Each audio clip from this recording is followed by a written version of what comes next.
Bismillahirrahmanirrahim. Assalamualaikum warahmatullahi wabarakatuh. Selamat sore, salam sejahtera bagi kita sekalian. Shalom, salve, Om Swastiastu, Namo Buddhaya, salam kebajikan. Yang saya hormati Wakil Presiden Republik Indonesia, Saudara Gibran Rakabuming Raka, para Menteri Koordinator yang saya hormati, para Menteri, para Kepala Badan, Ketua Dewan Ekonomi Nasional, para Penasihat Khusus Presiden, Jaksa Agung, Kepala BIN Kapolri, Panglima TNI, serta para Wakil Menteri dan Wakil Kepala Badan, seluruh anggota Kabinet Merah Putih yang saya hormati dan saya banggakan. Selamat sore. Tentunya sebagai insan yang bertakwa, marilah kita tidak henti-hentinya memanjatkan puji syukur kehadirat Tuhan Maha Besar bagi umat Islam, Allah SWT, yang memiliki sekalian alam. Hanya kepadanya lah kita berdoa dan hanya kepadanya lah kita memohon pertolongan. Kita bersyukur atas segala karunia, atas kesehatan dan kebaikan yang diberikan kepada bangsa kita dan kepada kita sekalian dan keluarga kita. Kita bersyukur kita dapat hadir melaksanakan sidang Kabinet Paripurna pada tanggal 20 Oktober 2025, yaitu tepat 1 tahun saya dilantik, disumpah di MPR kita sebagai Presiden Republik Indonesia. Dan karena itu saya kira saudara-saudara, tepatlah kita berkumpul untuk kita melihat apa yang sudah kita kerjakan 1 tahun ini. Tentunya saya dilantik tanggal 20, 21 saya melantik saudara-saudara. Kemudian kalau tidak salah tanggal 22 ya, saya melantik para wakil. Habis itu langsung kita berangkat ke Magelang untuk retreat. Saya lagi berpikir-pikir mungkin setelah 1 tahun perlu juga retreat lagi.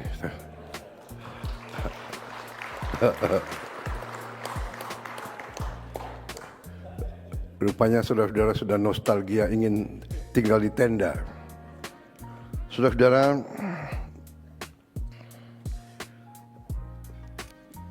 sebagai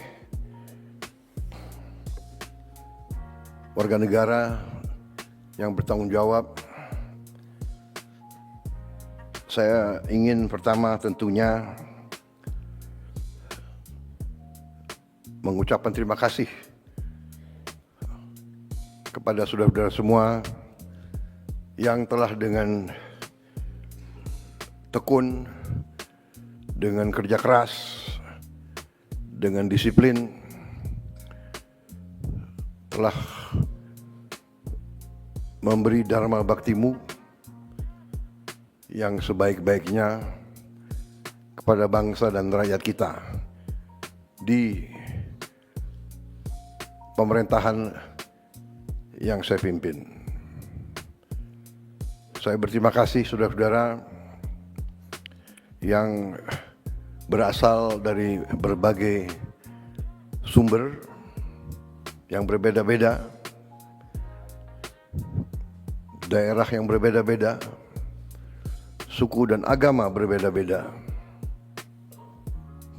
dari partai politik yang berbeda-beda. Ada yang partai politik yang berjuang dalam koalisi kita di pemilu, pilpres, ada juga yang tidak, tapi kemudian sadar dan bergabung.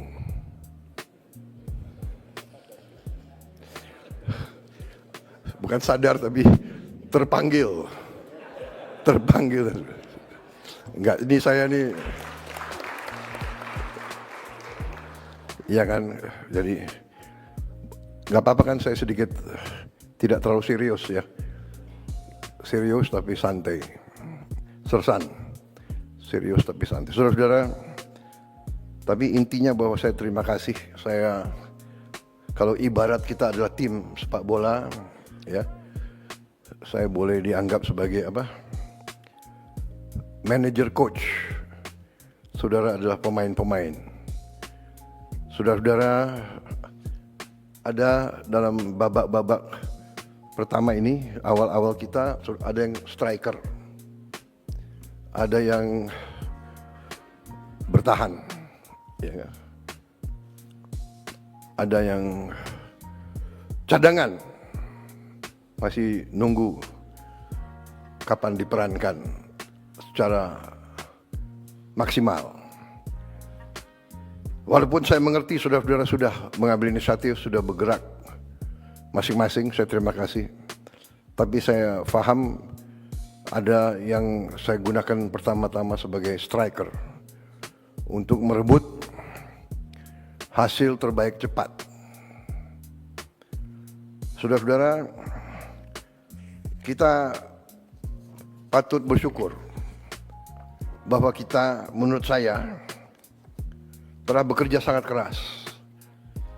Untuk itu saya juga mohon maaf, terutama kepada keluargamu, karena saya sering menyita hari istirahatmu. Sepertinya di kabinet kita tidak ada tanggal merah. Dan saudara-saudara sigap. Setiap waktu saya panggil, saudara hadir. Sabtu, Minggu, malam-malam. Dan kadang-kadang saya telepon malam-malam sekali atau pagi-pagi sekali, saudara langsung jawab. Saya tidak mengerti, mungkin telepon di sebelah bantal, tapi saya terima kasih. Karena memang kalau saya lagi ingat sesuatu, saya harus hubungi segera. Ya. Takut saya lupa. Saudara-saudara, kita, saya kira, boleh berdiri di depan rakyat kita dengan, saya kira, rasa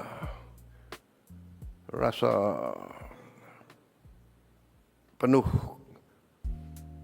kehormatan dan kepercayaan diri. Kita telah bekerja keras, tapi kita telah menghasilkan hal-hal yang dirasakan oleh rakyat. Pertama, kita telah mencapai hal-hal yang sangat positif di bidang ekonomi. Di tengah ketidakpastian dunia, di tengah perang pecah di mana-mana, hitungan terakhir tadi malam ada 110 perang. Saat ini 110 konflik bersenjata di seluruh dunia. Di tengah kondisi seperti ini, di mana keadaan geopolitik begitu tidak menentu, geoekonomi pun tidak menentu, di mana mata rantai komoditas strategis pasti terpengaruh oleh keadaan geopolitik dunia yang tidak menentu. Energi, pangan sangat rawan terhadap ketidakpastian geopolitik dan geoekonomi ini. Alhamdulillah kita mampu menjaga pertumbuhan ekonomi masih tetap tinggi dibandingkan seluruh dunia. Kita berada di 5%. Di antara negara G20, kita salah satu yang tertinggi dalam kondisi sekarang. Kita mampu menjaga inflasi di sekitar 2%. Salah satu terendah di G20. Ini juga berkat hasil kerja keras kita semua. Kita punya teknik-teknik memantau dan mengendalikan inflasi, saya kira yang kurang diajarkan di fakultas-fakultas ekonomi dunia. Dan ini saya harus katakan salah satu teknik mengendalikan inflasi yang dirintis oleh pendahulu saya, Presiden Joko Widodo. Harus kita akui, mungkin pengalaman beliau sebagai wali kota, sehingga beliau dengan teliti bisa menemukan bagaimana memantau dan mengendalikan inflasi. Ini jangan dianggap remeh. Banyak negara yang hebat pertumbuhannya, inflasinya sangat luar biasa. Industrinya bagus, inflasinya sangat tinggi. Argentina saya kira yang begitu optimis 1-2 tahun yang lalu, kondisinya saat sekarang juga tidak bagus. Dan banyak negara yang inflasi masih sulit untuk dikendalikan. Defisit APBN kita jaga di bawah batas 3% dari PDB. Juga salah satu terendah di antara G20. Mungkin terendah di dunia. Indeks harga saham gabungan telah tembus 8.000. Tertinggi sepanjang sejarah Republik kita. Ini juga di luar dugaan. Ini juga saya kira akibat kerja keras para menteri-menteri di bidang ekonomi. Ya.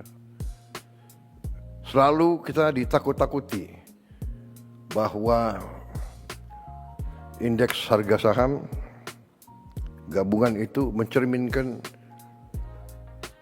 kepercayaan investor, kepercayaan pasar kepada kita. Ternyata kita telah mencapai tingkat yang tertinggi. Walaupun saya selalu ingatkan, kita jangan terlalu takut dengan harga-harga saham. Yang penting fundamental ekonomi kita harus kuat. Dan fundamental ekonomi setiap bangsa yang paling azasi adalah pangan dan energi dan air. Asal kita sadar ini, kita fokus ini, kita yakinkan kebijakan-kebijakan kita menjamin kita mampu memproduksi dan distribusi pangan dengan baik, dengan efisien. Energi juga demikian, mampu mengelola air, kita kuat.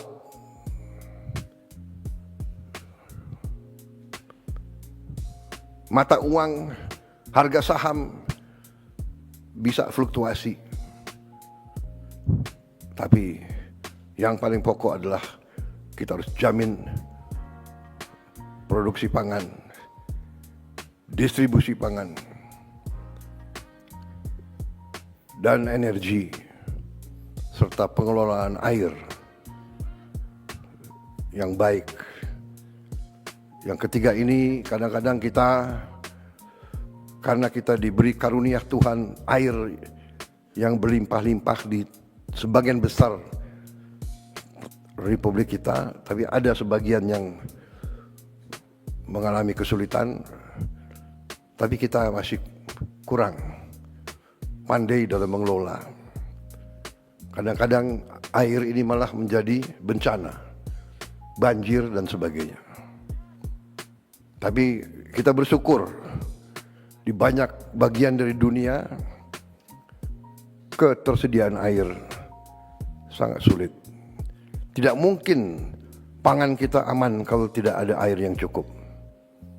Jadi ini saya kira catatan pekerjaan rumah kita ke depan. Kita harus dalami masalah air ini. Ya. Saya juga minta Menteri Dikti dan Sains coba dipelajari prodi-prodi di universitas-universitas kita, apakah cukup ya, mempelajari masalah air ini. Bagaimana mencari air, bagaimana mengelola distribusi air, bagaimana mencegah banjir. Air harus jadi sumber produktivitas, jangan menjadi sumber bencana. Saya kira sudah ratusan tahun, ribuan tahun kita pasti tahu daerah-daerah kerendahan pasti banjir kalau musim hujan, apalagi hujan yang tiba-tiba begitu padat karena program atau karena kondisi perubahan iklim. Karena itu kita harus antisipasi. Kalau tidak salah bidang air ini masih sedikit yang dipelajari di fakultas-fakultas kita. Ini tergolong mungkin hidrologi kalau tidak salah. Ya, hidrologi. Kita bersyukur juga angka kemiskinan turun ke 8,47%. Ini saya diberitahu di catatan oleh para pakar, ini angka terendah sepanjang sejarah Republik Indonesia. Kita bersyukur dan berterima kasih walaupun kita tidak boleh puas. Tidak boleh puas. Tingkat pengangguran terbuka juga turun ke angka 4,76%. Ini adalah terendah sejak krisis 1998. Sekali lagi, kita tidak boleh puas karena 4,76% dari 287 juta orang itu angka yang cukup besar. Dan bagi mereka yang perlu pekerjaan segera, ini sesuatu yang harus kita pikirkan dengan seksama. Kita paham bahwa tingkat pengangguran ini sangat meresahkan bagi mereka yang sangat butuh pekerjaan. Kita paham, karena itu kita bekerja keras. Tetapi ini masalah dunia, apalagi dengan perkembangan teknologi yang demikian pesat, terjadi disrupsi dalam produksi dan industri. Ini harus kita perhitungkan. Munculnya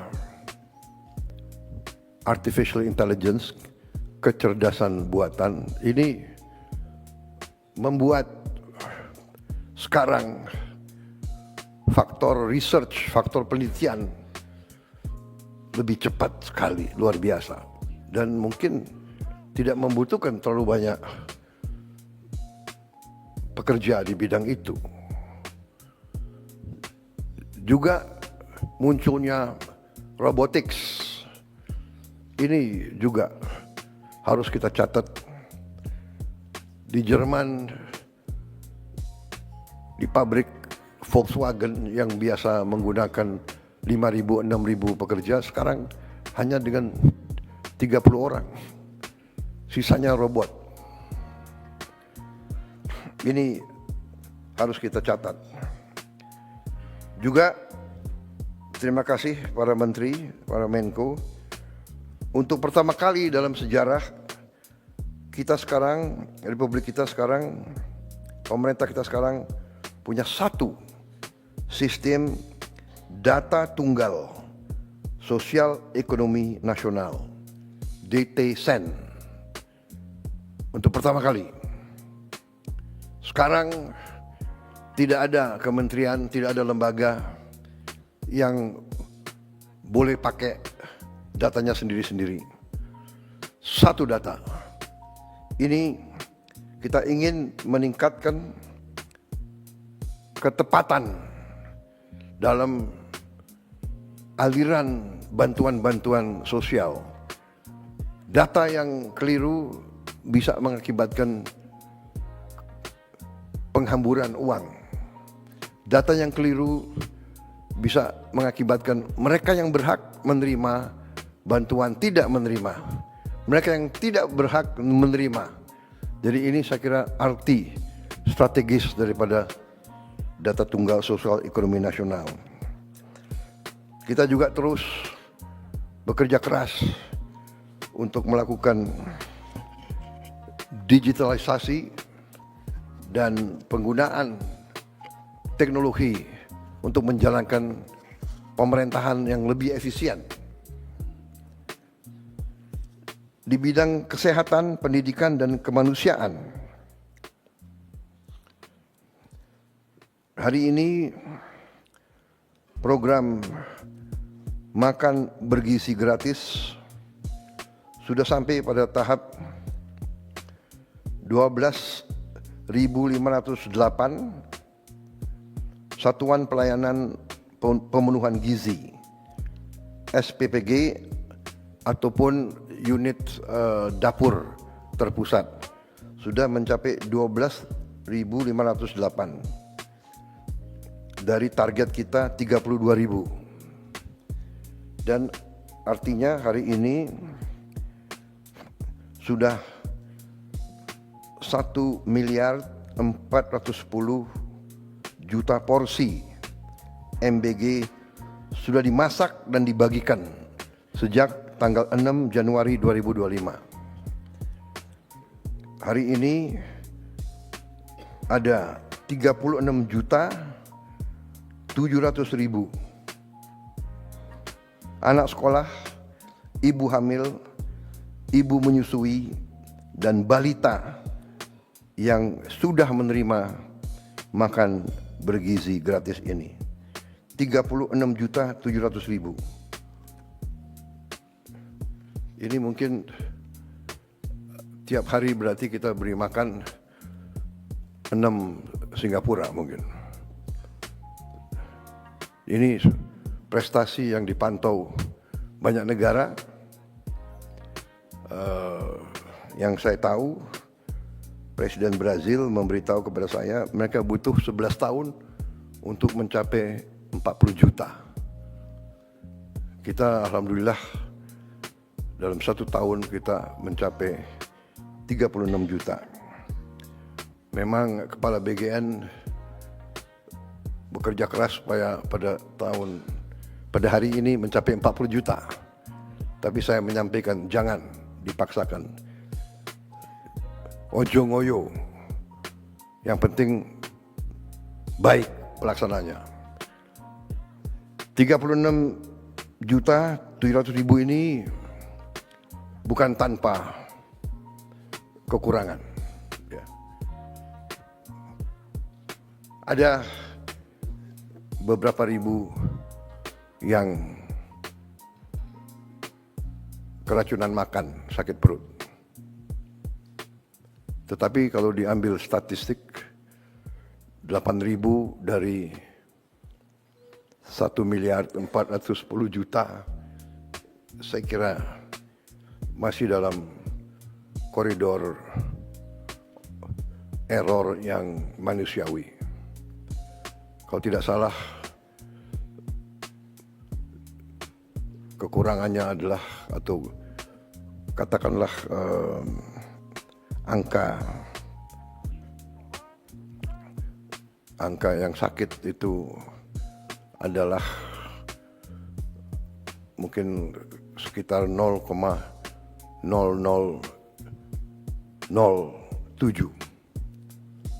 yang berarti 99,99% berhasil.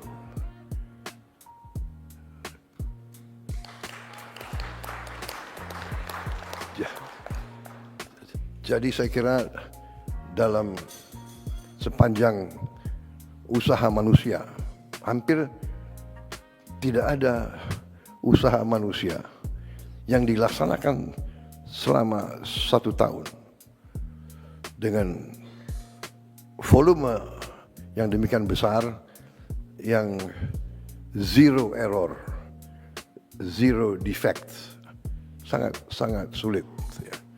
Walaupun kita tidak boleh menerima. Terus saya tekankan Kepala BGN dan jajarannya untuk menghasilkan suatu prosedur tetap yang ketat, menggunakan alat-alat yang terbaik untuk kita jamin kekurangan atau penyimpangan tidak terjadi. Tetapi kita juga harus yakinkan para guru-guru dan semua yang terlibat untuk mendidik anak-anak kita untuk kalau mau makan pakai tangan harus cuci tangan dengan sebaik-baiknya. Berarti di tiap sekolah harus tersedia air yang bersih, juga dengan sabun. Tapi sebaiknya kita mulai didik anak-anak kita, karena namanya anak-anak, mungkin dia merasa sudah dicuci atau dia apa dan sebagainya. Ya, mungkin kita harus sekarang kepala BGN mungkin sudahlah dibagi aja sendok yang sederhana. Ya, tidak apa-apa. Ya kan? Saya kira sendok itu tidak terlalu mahal. Ya. Walaupun saya tahu kebiasaan rakyat kita memang lebih enak makan pakai tangan. Tapi ini kadang-kadang ya ini, kita sebagai pemimpin, sebagai guru, sebagai orang tua tidak boleh malas untuk mengingatkan. Saudara-saudara,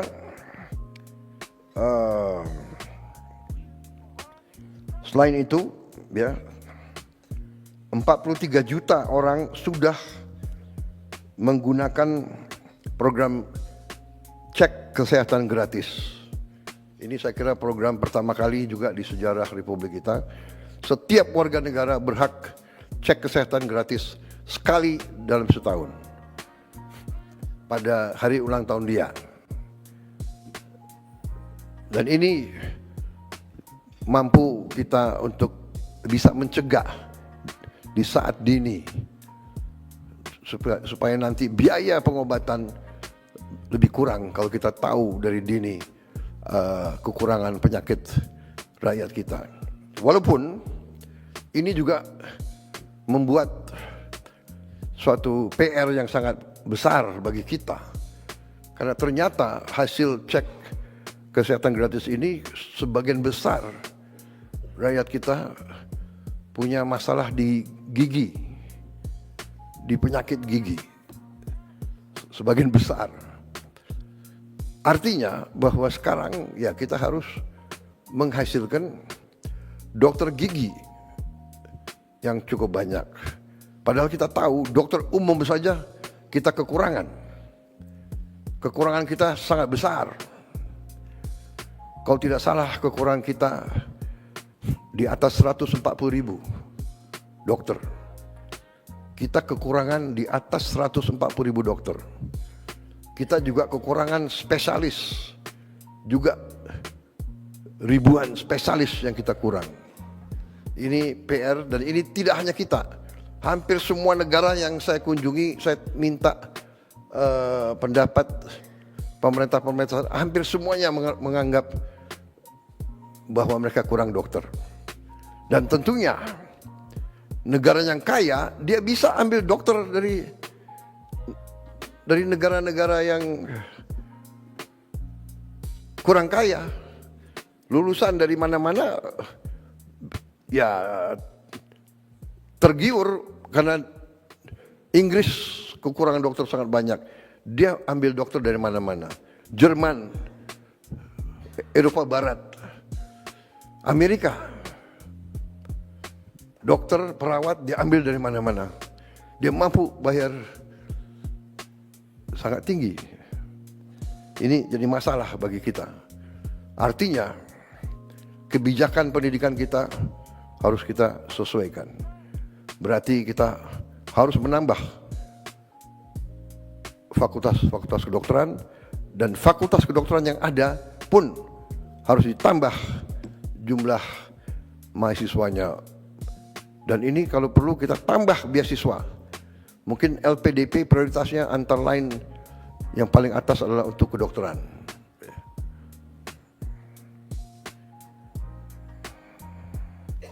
Juga kita sudah berhasil dari 500 sekolah rakyat yang kita perjuangkan, sudah berdiri 166 sekolah rakyat sudah beroperasi.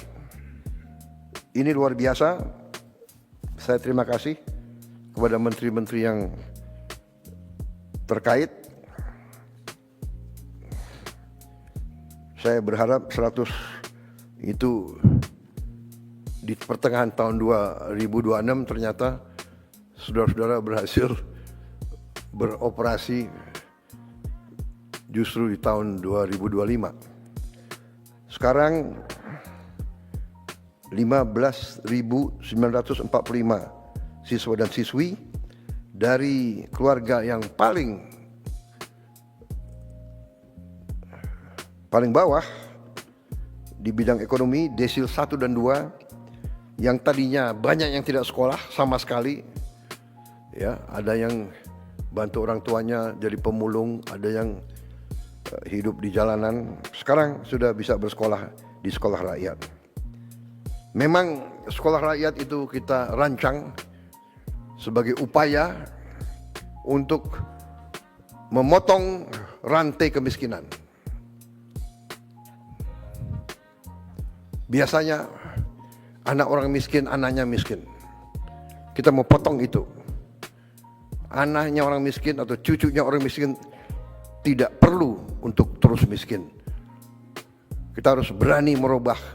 Kita harus berani memotong rantai kemiskinan.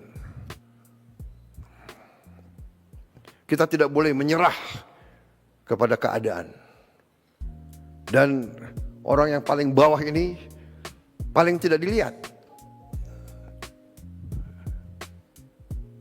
Kelompok elit tidak pernah melihat, apalagi merasakan kesulitan mereka. Mereka bisa digolongkan the invisible people. Kita berharap kalau kita tidak lihat penderitaan mereka, mereka tidak menderita. Padahal keliru. Justru kita tidak lihat, kita tidak bisa merasakan. Apakah ini cukup usaha? Pasti tidak cukup. Tapi minimal kita berusaha. Minimal kita berupaya. Iya kan? Kalau tidak bisa membantu banyak orang, kita bantu beberapa orang. Kalau tidak bisa membantu beberapa orang, kita bantu satu orang. Kalau satu orang pun kita tidak bisa bantu, jangan kita bikin sulit orang itu. Ini pendekatan yang sangat sederhana. We must do what we can do. And we can do if we want to. Saudara-saudara, kalau insya Allah saya percaya akan berdiri 500 sekolah ini, saya percaya. Itu berarti kita akan membantu 500.000 keluarga miskin keluarga sangat miskin. Karena konsep sekolah rakyat ini adalah satu sekolah 1.000 siswa. SD, SMP, SMA, dan seterusnya, SMK. Saudara-saudara, ini sekolah rakyat. Kita juga membangun sekolah unggulan. Rencana kita 10 sekolah unggulan. Ini anak-anak terpinter. Kalau tadi anak-anak dari golongan paling bawah yang tidak punya harapan sekolah, kita beri harapan. Tapi ada juga anak-anak yang harus kita cari. Unggulan, anak-anak terpinter Republik Indonesia harus kita cari, harus kita kumpulkan. Dan kita harus perkaya, kita harus kasih pendidikan supaya dia bisa nanti menjadi pemenang-pemenang hadiah Nobel. Kita ingin Indonesia unggul di bidang sains dan teknologi. Masa depan hidup Indonesia, masa depan hidup setiap bangsa di abad ke-21 ditentukan oleh sains dan teknologi. Kita butuh anak-anak pintar. Kita butuh insinyur-insinyur, profesor-profesor, ahli matematika, ahli di semua bidang teknologi. Kita negara yang sangat kaya, kita punya mineral-mineral kritis. Kita punya mineral-mineral yang disebut rare earth. Tapi kita harus punya para ilmuwan, para scientist, para experts, pakar yang mampu mengelola kekayaan-kekayaan kita. Kita tidak boleh dibohongi lagi oleh bangsa-bangsa lain.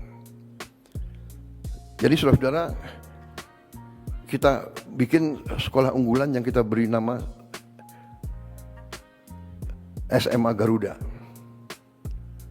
Dan ini rencananya 10 dan ada juga kurang lebih 14 yang sudah ada sekolah unggulan yang kita integrasikan kepada program ini.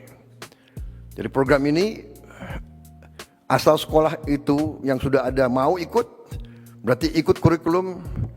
Yang kurikulum itu kita pakai standar internasional, ya, IB internasional, International Baccalaureate, sistem IB. Berarti lulusan itu bisa diterima di universitas manapun di dunia yang terbaik.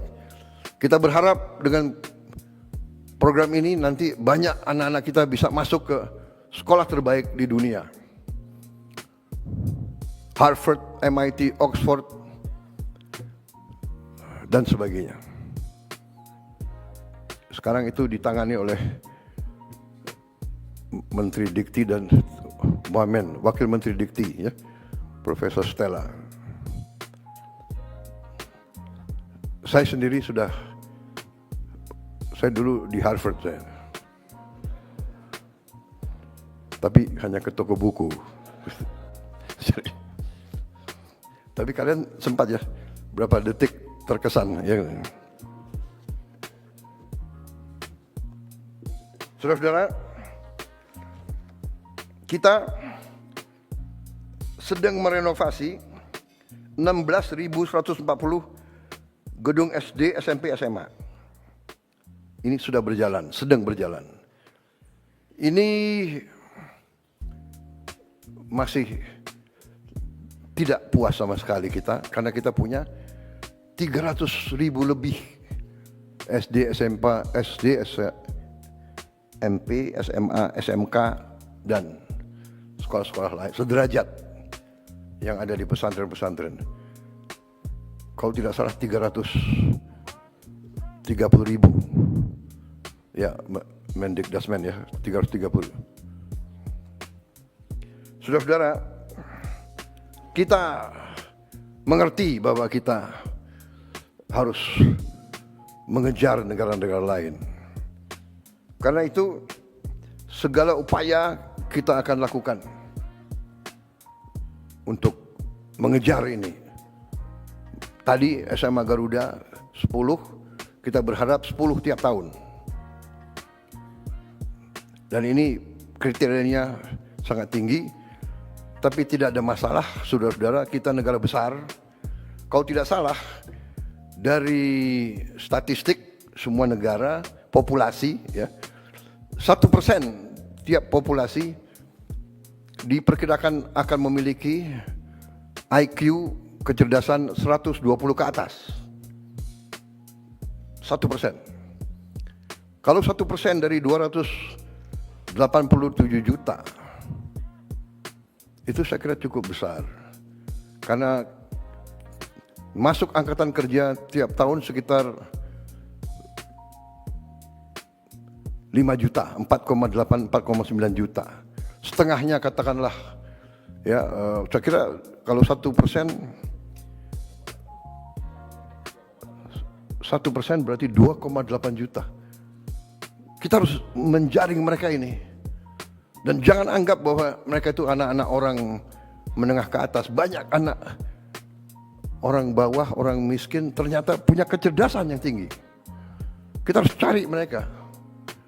Jadi saya minta Dikdasmen, Menteri Dikdasmen dibantu oleh menteri lain, ya. Menteri Dikti Sains dan Teknologi dibantu oleh Menteri Sosial, dibantu oleh Panglima TNI, dibantu oleh Kapolri yang punya jaringan ke desa-desa, mungkin dibantu oleh ormas-ormas, dibantu yang punya yayasan-yayasan. Cari mereka ini dan kita didik mereka dengan beasiswa penuh. LPDP akan saya tambahkan uang-uang dari sisa efisiensi penghematan, uang-uang yang kita dapat dari koruptor-koruptor itu, sebagian besar kita investasi di LPDP. Mungkin yang 13 triliun,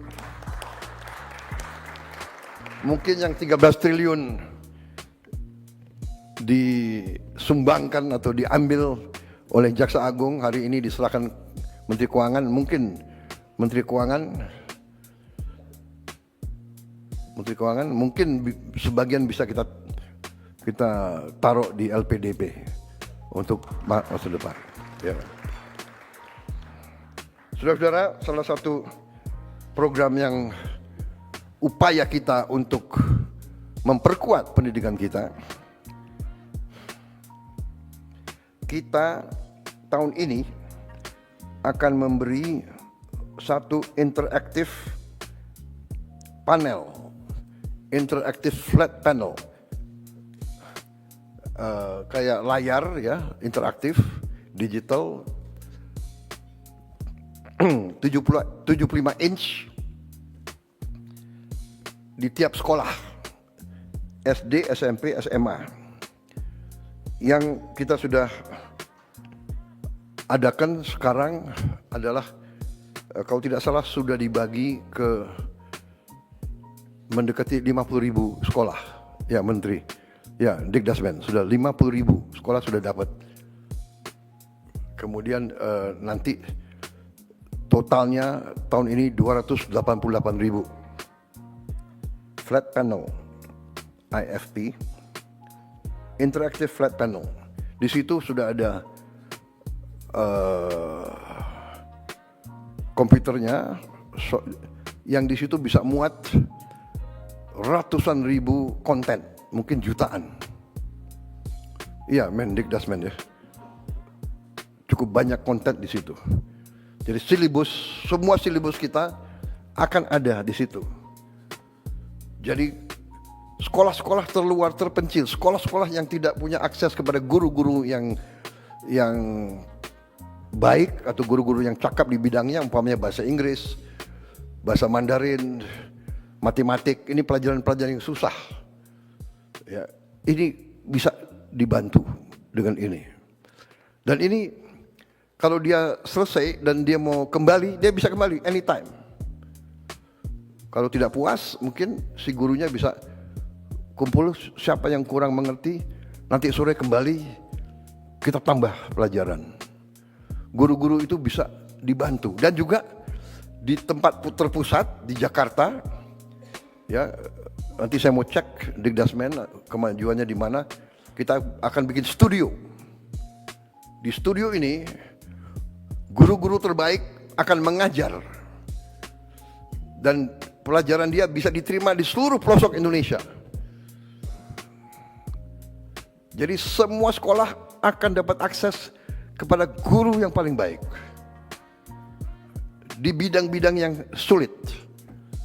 Yang sangat sulit selalu adalah, apalagi di gunung-gunung, pulau terpencil, jangankan itu, saya yakin di pinggir Jakarta ini juga masih banyak sekolah yang tidak punya guru-guru yang menguasai pelajaran-pelajaran yang susah.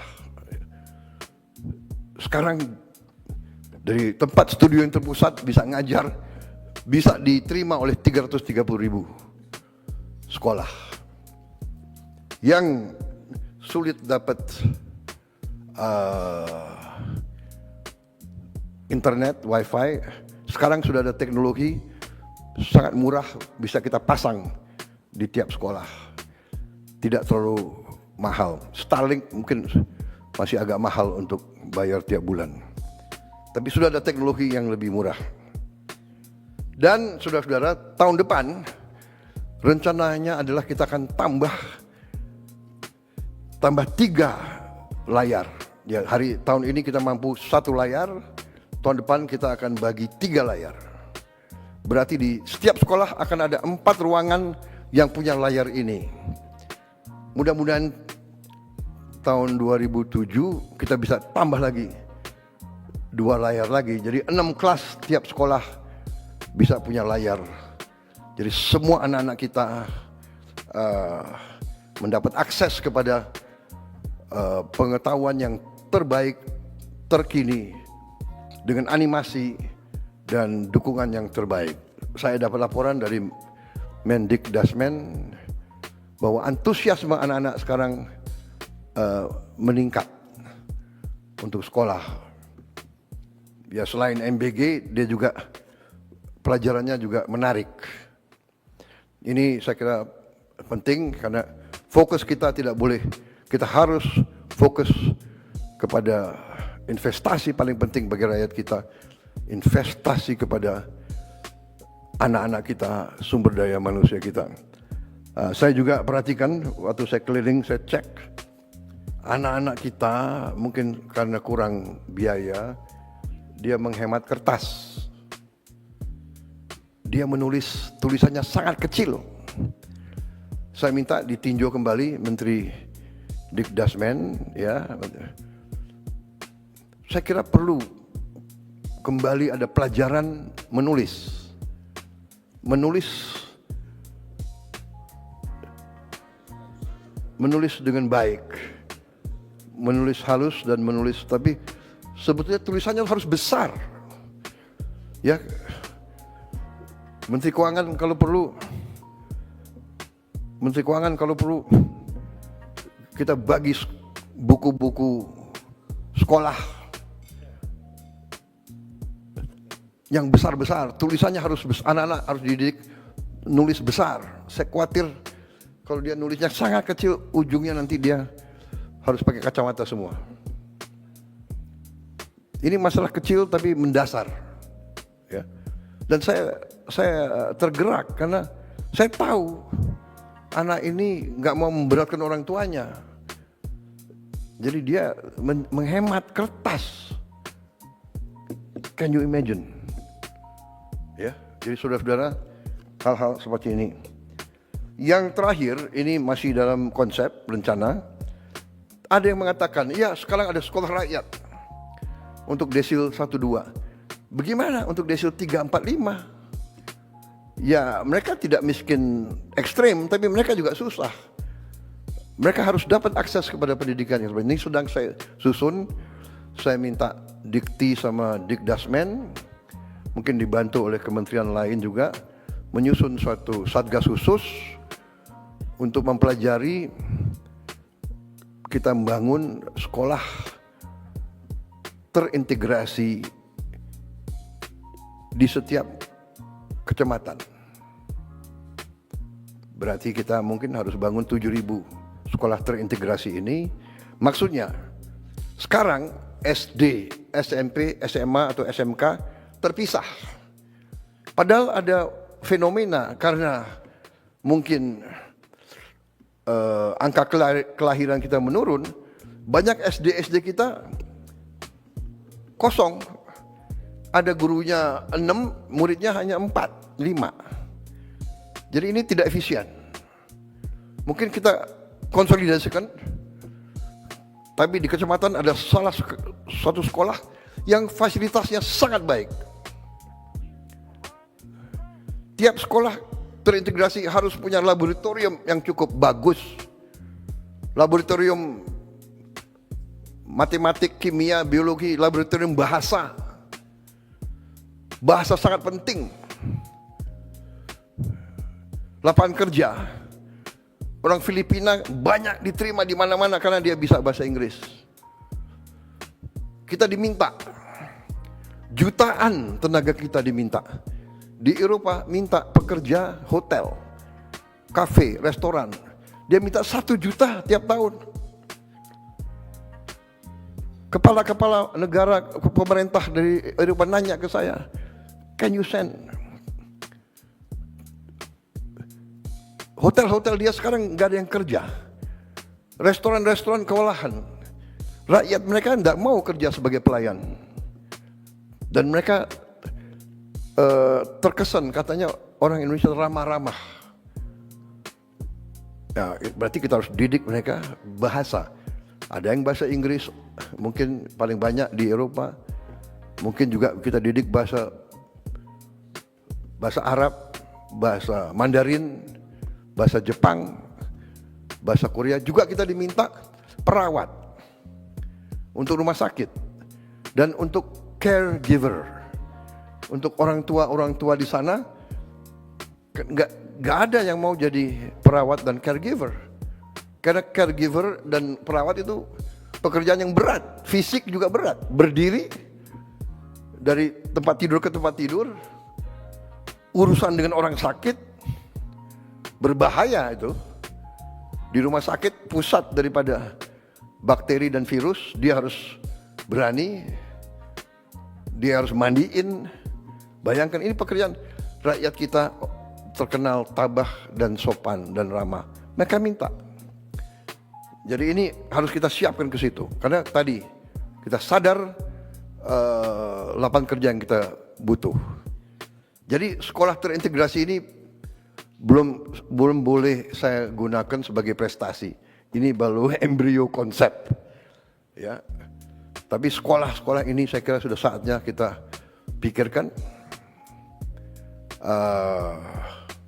Jadi fasilitas sekolah rakyat dikurangi berasrama. Kenapa anak yang paling bawah ini kita taruh di asrama? Supaya keluar dari lingkungan kemiskinan. Jadi dia punya kepercayaan diri. Ya kan? Ya paling banyak yang ingin ketemu orang tuanya, nggak apa-apa. Orang tua datang, dia juga pulang tiap akhir pekan, tapi dia keluar sementara 5-6 hari dari lingkungan kemiskinan. Tapi yang sekolah ini, dia pulang pergi, dia tidak berasrama. Artinya apa? Kita harus berani sekarang siapkan bus-bus antar jemput untuk anak-anak sekolah itu. Tapi ini saya kira jalan keluar, dan ini nanti saya minta Dikdasmen dibantu Sains ya, dan dibantu menteri-menteri lain dalami ini, susun, dan kita mulai kerja. Mungkin 2026 sudah ada sebagian sekolah-sekolah terintegrasi ini. Jadi sekolah rakyat untuk yang paling bawah, sekolah terintegrasi untuk yang menengah, sekolah unggulan untuk yang terpinter. Belum tentu yang terpinter dari kelas atas. Dari manapun kita cari yang terpinter.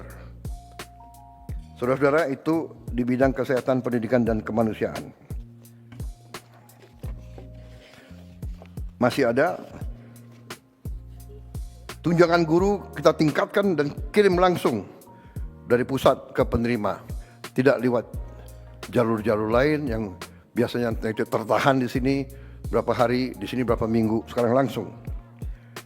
Juga kita teruskan 1.044.174 mahasiswa mendapat beasiswa KIP kuliah.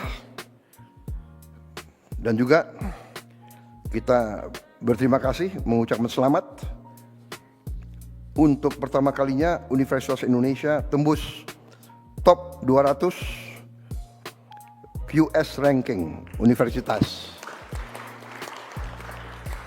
Top 200. Tapi Menteri Dikti, Sains, Wamen, saya minta top 100. Ya. Bisa? Bisa? Oh.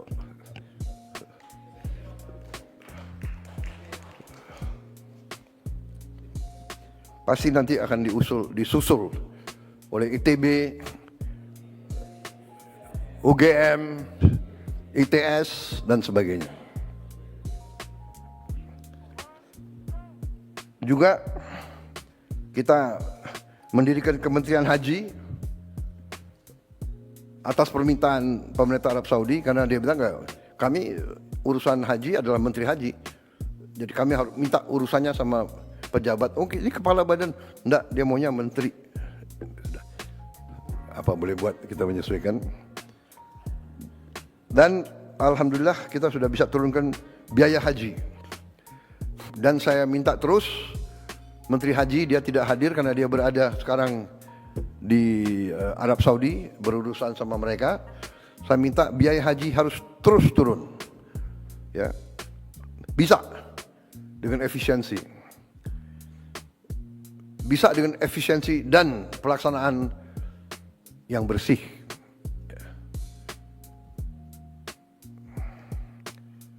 Waktu tunggu haji juga bisa dipercepat, dari tunggu 40 tahun sekarang bisa hampir setengah kita potong, tunggu 26 tahun. Tapi itu masih lama juga. Kita berusaha untuk memotong lebih. Tapi alhamdulillah pemerintah Arab Saudi untuk pertama kali dalam sejarah setuju pembangunan kampung Indonesia di kota Mekah. Jadi pemerintah Arab Saudi akhirnya saya datangi beberapa kali, saya lobby terus, mungkin beliau kasihan sama kita. Untuk pertama kali dalam sejarah diizinkan negara asing memiliki lahan, memiliki tanah di kota suci. Dirubah undang-undangnya khusus untuk kita. Kita negara pertama. Ya sesudah kita terserah yang lain menyusul ya. Tapi ini luar biasa ya. Kita ditawarin kalau tidak salah ada berapa puluh lahan. Mudah-mudahan kita dapat lahan. Kalau tidak salah ada berapa lahan yang tidak terlalu jauh dari Masjidil Haram. Ada yang nyambung langsung. Ya mudah-mudahan Menteri Agama sudah rintis dan sudah lihat terus. Nanti saya serahkan saja. Dan Kepala Danantara yang juga merintis. Beliau bolak-balik ke situ sampai kepalanya botak. Tapi alhamdulillah prestasi, mudah-mudahan tidak berapa lama lagi kita akan punya kampung haji sendiri. Saudara-saudara. Berarti nanti fasilitasnya kita atur sendiri, ya. Makan semuanya kita atur supaya tidak ada lagi kekurangan atau penyimpangan atau kekecewaan daripada jemaah haji kita. Ini saya kira terobosan luar biasa ya. Pertama dalam sejarah dia robah undang-undangnya, negara asing boleh memiliki tanah, dia tawarkan lahan-lahan yang terbaik walaupun harus tender terbuka. Dan nanti tendernya kalau tidak salah ditutup tanggal 30 Oktober ini. Jadi kita kerja keras ya saudara, tapi ya saya juga lobby terus Waktu kemarin saya ketemu Menteri Luar Negerinya, saya bilang, Pak, ini ada lelang ditutup tanggal 30 Oktober. Tapi yang daftar lelang berapa ribu ya sudah? Oh, 90 entitas lain yang juga bidding lahan yang kita inginkan. 90 ya. Wah, ya mudah-mudahan lah. Mungkin Menteri Agama pimpin doa khusus nanti. Mudah-mudahan kita bisa dapat lahan yang kita inginkan. Jadi ini prestasi kita di bidang kesehatan, pendidikan, kemanusiaan, termasuk di bidang agama. Saya lanjut di bidang investasi, penciptaan lapangan kerja, pariwisata, dan antara. Untuk pertama kali dalam sejarah, pengemudi ojek online menerima bonus hari raya. Pertama kali. Juga sekarang kita sedang diskusi terus sama perusahaan-perusahaan terbesar, ojol, untuk kita cari pelayanan terbaik untuk pengemudi ojol ini. Kemudian efisiensi, sehingga tidak terjadi suatu persaingan yang saling merugikan. Tapi kita ingin supaya lapangan kerja ojol ini, pengemudi ojol ini terjamin. Kalau tidak salah ada 4 juta pengemudi ojol ya di 2 perusahaan besar itu, dan sekitar 2 juta pengusaha yang menggunakan ojol sebagai sarana jual beli UMKM. Jadi 6 juta orang hidup dari masalah ini. Kemudian upah minimum provinsi kita sudah naikkan 6,5% sampai 6,5%, tertinggi dari beberapa tahun yang sebelumnya. Juga kita sudah menghitung, sudah menghasilkan mungkin hampir dengan 1 juta lapangan kerja baru di SPPG, dan mungkin tahun depan akan mencapai minimal 1,5 juta yang kerja langsung untuk SPPG. Kita punya 30.000 SPPG nantinya kalau berfungsi semua. Tiap SPPG, tiap dapur membutuhkan 50 orang bekerja. Jadi 50 kali 30.000, 1,5 juta. Tiap dapur sekarang rata-rata menerima supplier yang jual telur, yang jual sayur, yang jual macam-macam, itu rata-rata 15 per dapur. Masing-masing supplier mempekerjakan minimal 5 sampai 10 orang. Jadi kita bisa bandingkan multiplier effect daripada ini. Saya kedatangan rombongan dari Rockefeller Institute. Mereka meninjau MBG kita dan mereka mempelajari. Dan mereka sampaikan bahwa kita ini sedang disorot oleh dunia, program kita. Dan dia mengatakan menurut dia ini program yang terbesar, roll out-nya dan paling cepat. Dan dia sudah meninjau beberapa, dan dia mengatakan sekarang ada 112 negara yang ikut program atau melaksanakan program ini. Waktu kita mulai, kita berada di negara ke-78 atau 79. Sekarang sudah tambah lagi sekian puluh negara yang merasakan pentingnya MBG ini. Dan dia katakan $1 yang dikucurkan untuk program MBG ini, returnnya, dampaknya itu, returnnya itu, hitungan mereka antara 5 kali $5 sampai nanti di ujungnya $37. Anda bisa bayangkan 5 kali menurut dia minimal dampak ekonominya. Jadi kalau kita tahun depan akan turunkan 330 triliun untuk MBG ini, yang artinya itu $20 miliar. Kalau 5 kali itu arti ada $100 miliar beredar di desa, di kecamatan, di kabupaten. Jadi untuk pertama kali dalam sejarah Indonesia, uang yang disedot dari daerah ke pusat dan banyak di pusat lari ke luar negeri, kita balikan. Sekarang uang itu kita gelontorkan di desa-desa, di kecamatan, di kabupaten. Dan ini menurut para ahli, bukan dari saya, Anda bisa cek Rockefeller Institute. Kalau nggak salah itu senior vice presidentnya Mr. Roy Cohen kalau tidak salah, atau Roy Steiner. Maaf kalau saya lupa, maklum baru saja menginjak usia 74 tahun.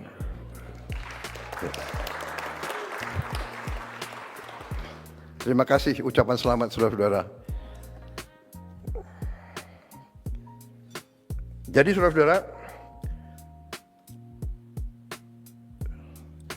juga pelaksanaan MBG kita menggunakan mitra 18.895 UMKM koperasi BUMDes yang jadi bagian dari ekosistem MBG. Juga sesuatu yang mengembirakan, realisasi investasi kita Januari sampai September 2025 adalah 1,434 triliun rupiah, naik 13,7% dari periode yang sama di tahun 2024 dan menghasilkan lapangan kerja 346 lapangan kerja baru. Jadi target investasi tercapai bulan September yang lalu. Ini saya kira suatu prestasi, juga menunjukkan bahwa iklim investasi kita masih diminati oleh banyak negara. Saudara-saudara, kita juga menggelontorkan program magang.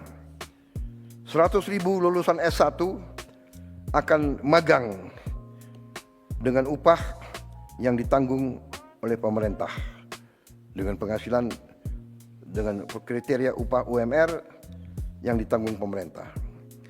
Juga di bidang pariwisata, untuk pertama kali dalam sejarah kita berhasil mendatangkan suatu guide atau suatu penilaian dari Michelin. Michelin ini sangat terkenal, dan ternyata 33 hotel dan resort kita sudah mendapat bintang Michelin, 1 bintang minimal. Ini sangat penting di bidang pariwisata. Berarti kelas kita adalah kelas teratas di dunia dengan penghargaan dari Michelin itu. Jumlah wisatawan kita 1 tahun terakhir naik 12% menjadi 14,8 juta kunjungan. Saya kira ini perlu juga kita bangga. Kemudian kita tahun ini saya kira salah satu prestasi kita membentuk Sovereign Wealth Fund, dana investasi yang kita beri nama Danantara Indonesia, ya. Danantara singkatan dari Daya Anagata Nusantara. Daya energi kekuatan, Anagata masa depan, berarti Danantara artinya kekuatan masa depan Nusantara. Yang kita fokuskan di situ, sudah kita kumpulkan semua aset milik negara yang nilainya adalah 1.060 miliar dolar. Jadi 1 triliun US dollar akhirnya menjadi Sovereign Wealth Fund terbesar kelima atau keenam di dunia. Ini saya kira menjadikan kita punya kekuatan. Tadinya sendiri-sendiri, sekarang kita punya kekuatan.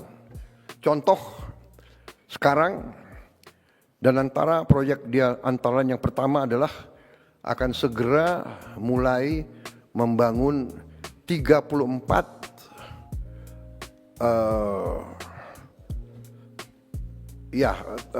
pembersihan limbah sampah dari kota-kota besar alatnya atau pabrik pembersihannya dan bisa pengolah ini diolah justru menjadi energi, menjadi listrik.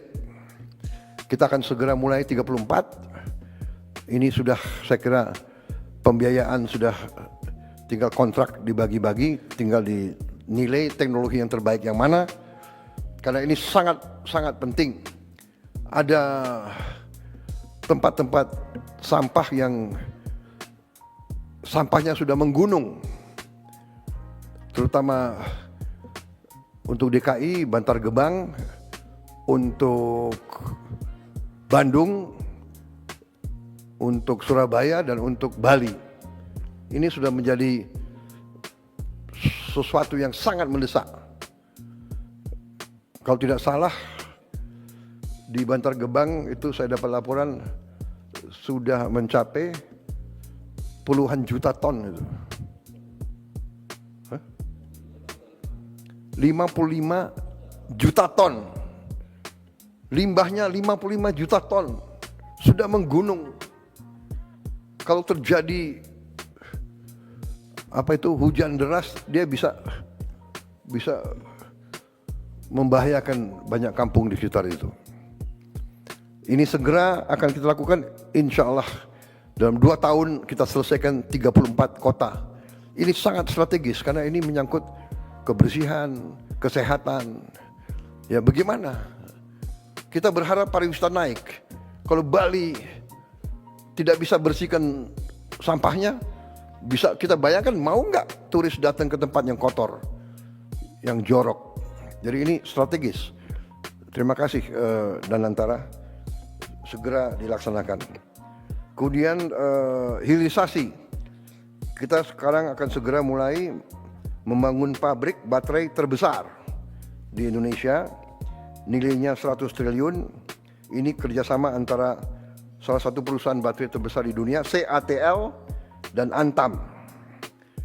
Di bidang UMKM kita sudah ampuni hutang-hutang lama untuk para petani dan nelayan, sehingga kurang lebih 67.000 pelaku UMKM, petani nelayan sekarang bisa lagi mendapat akses modal ke perbankan. Kita juga sudah bentuk 81.613 koperasi desa dan kelurahan di seluruh Indonesia sudah terbentuk. Kurang lebih 100 sudah beroperasi, kemudian kurang lebih 1.000 sudah groundbreaking pembangunan gudang. Kita berharap awal tahun 26, sekitar Maret tahun 2026, 80 sekian ribu sudah akan beroperasi. Banyak orang tidak percaya, tapi kita selalu akan buktikan dengan bukti. Ya, pemerintah kita adalah evidence based. Dulu waktu saya lancarkan program MBG, banyak yang mentertawakan saya, menyinyir, dan sampai sekarang ada yang mengatakan bahwa MBG ini tidak berguna atau membahayakan. Tapi kita buktikan dengan evidence, dengan bukti. Dan tadi 99,99 angka keberhasilan saya kira cukup bagus itu. Dan di mana-mana anak-anak yang bicara, di mana-mana. Kita juga sekarang di bidang pangan. Ini salah satu prestasi kita yang sangat melegakan kita. Saya memberi waktu 4 tahun untuk kita kembali swasembada. Ternyata tim pangan kita berhasil insya Allah swasembada dalam 1 tahun. Saudara-saudara, kita berada di bulan Oktober. Sekarang ini kita punya produksi nasional Januari-Oktober mencapai 31.038.197 ton. Ini adalah produksi tertinggi sepanjang sejarah Republik Indonesia. Jadi ya boleh kita tegakkan kepala kita dengan penuh kehormatan. Ya. Saya kasih target 4 tahun, mereka hasilkan dalam 1 tahun. Kita juga sekarang cadangan beras pemerintah di gudang Bulog mencapai 4 juta ton di bulan Juni 2025, juga tertinggi sepanjang sejarah NKRI. Kemudian nilai tukar petani melonjak ke angka 123, tertinggi sepanjang sejarah NKRI. Kemudian harga beli gabah kita naikkan ke rupiah 6.500 per kilogram, dan kita telah tegas menindak perusahaan-perusahaan yang nakal, yang main-main dengan harga ini dan menipu rakyat. Beras subsidi ditempel, dijual dengan harga premium. Ini kita tindak keras. Kita juga sekarang ya berhasil pupuk langsung dari pabrik ke petani. Kita hapus 145 aturan regulasi tentang distribusi pupuk, kita hapus. Jadi tanda tangan kita kurangi. Ya, ini tanda tangan ini adalah sumber masalah. Jadi ini kita ringkaskan semua. Kemudian sekarang sudah kita mulai 225.000 hektar cetak sawah baru. Ini untuk mengatasi bahwa hampir 100.000 hektar sawah kita tiap tahun hilang. Kan dirubah peruntukan. Dibeli, dijadikan real estate, dijadikan pabrik, kita butuh memang. Tapi akhirnya dari mana kita mau amankan pangan kalau sawah-sawah yang subur hilang? Kita segera harus mencetak. Dan alhamdulillah kita sudah mulai, mudah-mudahan akhir tahun depan kita lebih aman lagi. Kalau tidak salah sasaran kita akhir tahun depan 480.000 hektar sawah baru. Sawah lama pun kita intensifikasi dengan pompanisasi sehingga produksi kita bisa tadi melonjak luar biasa. Pupuk lancar, benih lancar, air lancar dengan intervensi kita. Kemudian kita amankan semua ekosistem produksi beras. Saudara-saudara, kita juga akan sekarang masalahnya adalah kita kekurangan gudang. Kita sudah siapkan dananya, kita akan Bulog akan mendapat bangun gudang 100 gudang dalam waktu yang sesingkat-singkatnya. Kemudian kita sudah mulai bangun 100 kampung nelayan yang kita akan bangun akhir 26 akan menjadi 1.100, dan ini juga selama 80 tahun kita berdiri belum pernah ada yang intervensi untuk memperbaiki kehidupan nelayan-nelayan kita. Sekarang kita akan melaksanakan program itu, di mana dari pilot project yang sudah dilaksanakan di Merauke, ternyata penghasilan nelayan akibat program desa nelayan ini naik 100%. Naik 100%. Jadi ini luar biasa ini. Karena tadinya dia nggak punya es. Hal yang paling dasar tidak punya es, karena nggak ada pabrik es di tempat-tempat terpencil. Bagaimana dia mau pelihara ikan dia melaut satu hari kembali, ya ikannya sudah tidak bagus. Sekarang tiap desa nelayan akan ada produksi es, akan ada cold storage, gudang, dan fasilitas-fasilitas lain. Kita juga sekarang sudah punya program, kita lagi membangun 1.582 kapal nelayan modern. Insya Allah akhir tahun depan dan 2027 kita akan punya 1.582 kapal nelayan modern dari GT 30 sampai GT 10.000. Ini menghasilkan devisa dan menghasilkan protein untuk rakyat kita. capaian di bidang hukum dan pemberantasan korupsi. Gaji hakim tingkat yang paling rendah kita naikin 280%. Dan ini akan kita terus pemantau. Kita minta hakim-hakim kita hidupnya baik, kualitas hidupnya baik, hidup terhormat, supaya dia tidak bisa disogok. Hakim-hakim kita tidak boleh dibeli oleh siapapun. Itu tujuan kita. Jadi saudara-saudara, bukan kita mau menganakmaskan siapapun, tapi ini sangat penting. Ya, dia tidak boleh bisa dibeli karena dia menangani kadang-kadang kasus triliunan. Tadi bukti, hari ini kita berhasil mendapat 13 triliun dari 17 triliun yang diputuskan oleh pengadilan. Jadi hakim-hakimnya itu menurut saya punya hati nurani, keberanian, dia putuskan, akhirnya kita selamatkan 17 triliun uang rakyat. Bayangkan dia nangani kasus 17 triliun,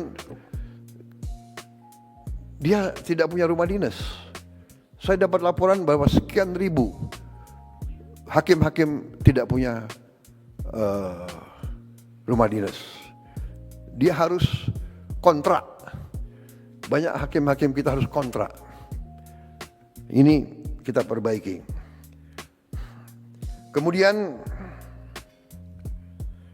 kita berhasil mengalihkan 306 triliun rupiah anggaran negara yang rawan korupsi, kita alihkan untuk program-program pro rakyat. 300 triliun ini yang kita pakai untuk langsung ke rakyat. Kemudian kita bertekad tidak ada kasus-kasus korupsi yang tidak bisa diselidiki. Tidak ada, no more untouchable, nggak ada yang untouchable lagi. Saya terima kasih penegak hukum yang tegar meneruskan tugas yang mulia ini. Juga penegak hukum telah berhasil menyelamatkan lebih dari 1.000 triliun kerugian negara. Ini yang kita berhasil kita tegakkan. Lebih dari 4 juta hektar kebun kelapa sawit dalam kawasan hutan yang melanggar undang-undang dan melanggar hukum, ini kita kuasai kembali oleh rakyat, oleh negara. Juga lebih dari 100 triliun kerugian dari tambang ilegal berhasil kita hentikan. Terutama kemarin dari Bangka Belitung, kita tutup, sampan pun tidak bisa keluar membawa hasil selundupan. Saya dilaporkan yang terakhir itu 1 sampan, isinya timah, berhasil ditangkap oleh Angkatan Laut kita. Ini kita hentikan, dan ini kita menyelamatkan kurang lebih 45 triliun 1 tahun. Mungkin ada, nggak tahu, pihak-pihak yang teriak-teriak, tapi sudahlah. Pihak-pihak itu pihak-pihak yang salah, pihak-pihak yang melanggar hukum, pihak-pihak yang mencuri dari rakyat Indonesia, yang mengakibatkan kita masih banyak orang miskin karena kekayaan kita banyak dicuri.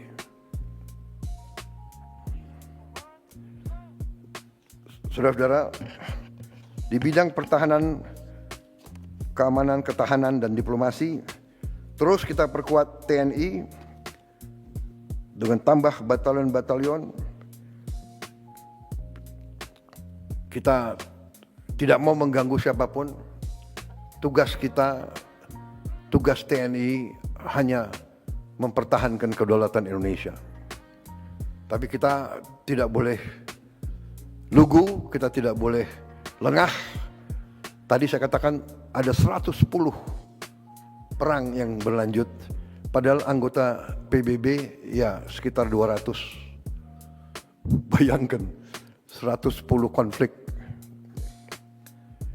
Ya, mudah-mudahan kita bisa ikut berperan di bidang penyelesaian Gaza, saya sudah perintahkan TNI siap untuk ngirim 20.000. Saya kira juga sudah ada kontak sama beberapa negara menanyakan kesiapan kita. Ya. Kita siap untuk mendukung upaya perdamaian di Timur Tengah. Dan bila perlu di tempat lain. Kita juga sudah mulai persiapan untuk membangun 535 km panjang tanggul laut di pantai utara Jawa. Ini untuk menyelamatkan 50 juta penduduk. Air laut naik 5 cm setahun. Jadi harus segera kita selamatkan ini. Karena di pantai utara Jawa ini juga kalau tidak salah 60% industri kita ada di pantai utara Jawa itu. Dan puluhan ribu hektar sawah-sawah yang subur juga di situ. Harus kita selamatkan. Saudara-saudara, saya kira itu capaian-capaian yang saya sampaikan. Dan ini menunjukkan saudara-saudara bahwa kita berada di jalan yang benar.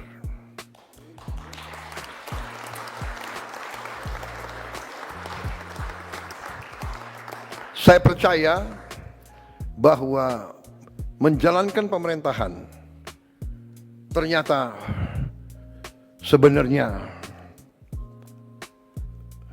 tidak terlalu rumit. Pertama, awalnya harus dari niat. Niat kita harus baik. Niat kita sungguh-sungguh untuk menjalankan amanat dari rakyat. Kita harus berpijak dari awal seperti itu. Kita diberi kekuasaan oleh rakyat untuk melindungi rakyat dari semua bahaya. Bahaya kemiskinan, bahaya kelaparan, bahaya penyakit, bahaya ancaman dari badai, dari bencana, ancaman dari kerusuhan, ancaman dari serangan dari pihak luar. Serangan bisa berupa fisik, bisa berupa non-fisik. Saudara-saudara, saya beri contoh dari 2 pulau Bangka Belitung, kita hilang 45 triliun tiap tahun selama sekian puluh tahun. Apakah itu bukan sebuah serangan? 45 triliun kali 10 tahun aja 450 triliun. Kali 20 tahun 900 triliun. Apa yang kita bisa bangun dengan 900 triliun?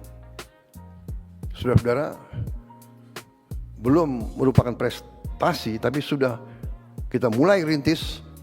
Kita akan punya mobil buatan Indonesia dalam 3 tahun yang akan datang.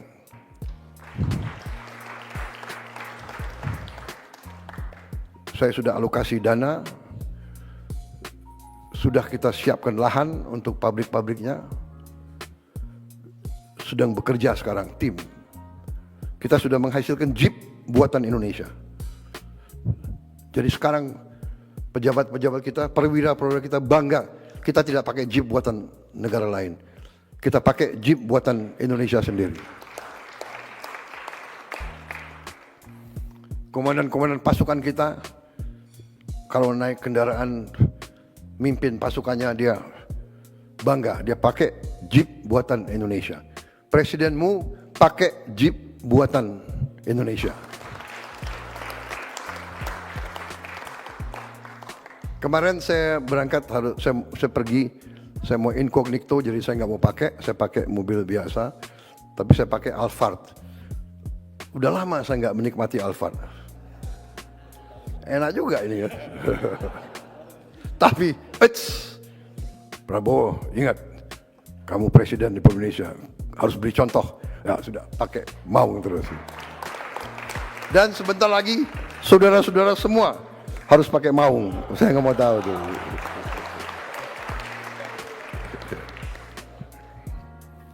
Yang mobil-mobil bagus pakai kalau libur saja.